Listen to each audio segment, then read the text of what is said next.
राजा का राज। एक सांथाली लोक कथा। एक राजा था जिसका बैल के कान वाला एक बेटा था। राजा को उस पर बहुत शर्म आती थी और वह राजकुमार को महल के एक गुप्त कमरे में छिपा कर रखता था। जल्द ही राजकुमार के मुंडन संस्कार का समय आया। राजा ने शाही नाई को बुलवाकर गुप्त रूप से विधि संपन्न करवा दी। कार्यक्रम के समाप्त होने के पश्चात राजा ने नाई को अपने कमरे में बुलवाया और उसे चेतावनी दी, कभी भी किसी को भी राजकुमार के कान के बारे में नहीं बतलाना। अगर तुमने ऐसा किया तो मैं तुम्हें काल कोठरी में फेंकवा दूंगा। नाई ने वादा किया कि वह इसके बारे में किसी से एक शब्द भी नहीं कहेगा, लेकिन उसके पेट में कोई भी राज टिकता न था।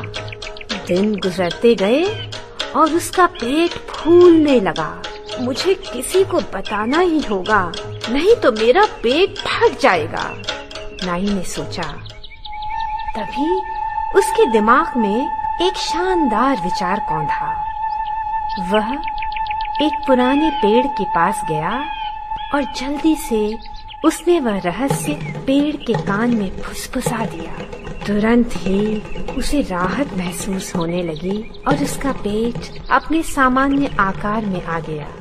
यह पेड़ राजा के इस राज को जरूर गुप्त रखेगा, नाई ने अपने आप से कहा। कुछ दिनों के बाद एक ढोलकिया एक नई ढोलक बनाने के लिए अच्छी लकड़ी की तलाश में वहां आया।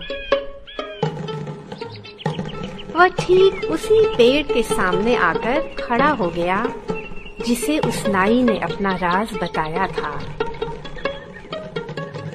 यह ठीक वैसा ही है जिसकी तलाश में मैं था, उसने मन में सोचा।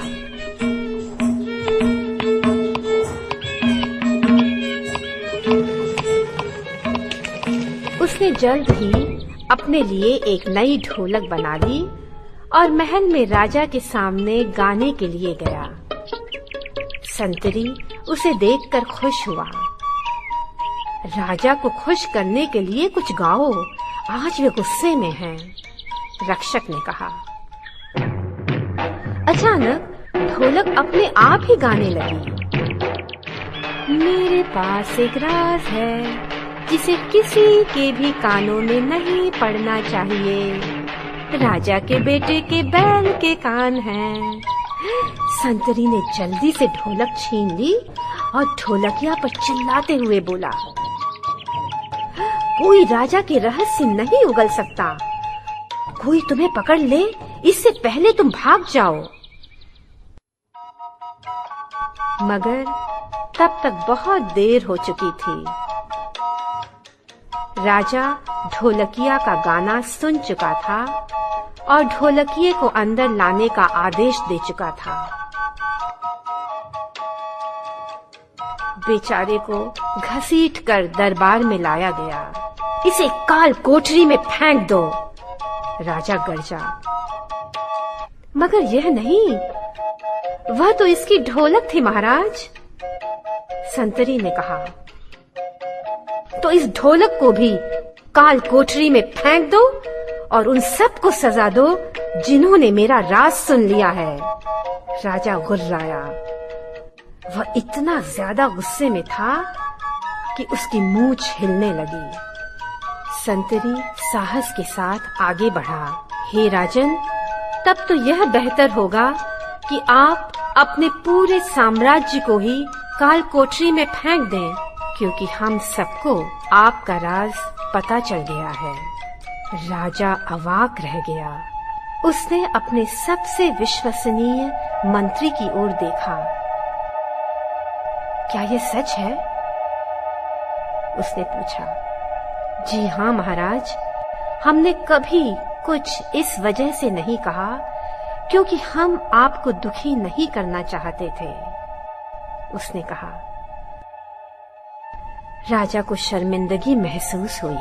इतनी बड़ी सच्चाई को कभी भी छिपा कर रखा नहीं जा सकता है। उसे एहसास हुआ कि वह कितना क्रूर पिता था कि उसने अपने बेटे को इतने सालों तक छिपा कर रखा। अगले दिन राजा ने छुट्टी की घोषणा कर दी। उसने एक विशेष जुलूस का आयोजन किया और बड़े गर्व के साथ अपने बेटे को सारे राज्य में घुमाया। बैल के कान होने के बावजूद सभी ने युवा राजकुमार का हाथ हिला हिला कर जय जयकार किया। जुलूस के आगे आगे था संतरी और उसके पीछे ढोलकिया जो अपनी नई ढोलक बजा रहा था।